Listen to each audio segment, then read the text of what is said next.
இன்றைக்கி வீரபத்ராசனம் பற்றி பார்க்க போகிறோம். அதனால் என்னென்ன பெனிஃபிட்ஸ் அப்படிங்கிறது முதல்ல பார்த்துருவோம்.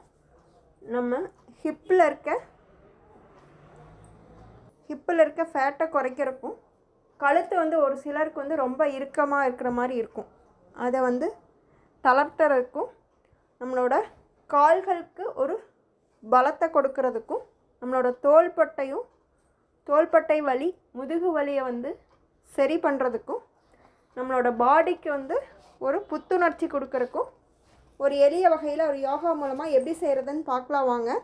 சமதளத்தில் காலை சேர்த்து நின்றுட்டு உங்கள் ரெண்டு கால்களுமே பார்த்திங்கன்னா பக்கவாட்டில் கொஞ்சம் விரித்து வைக்கணும். வலது பக்கம்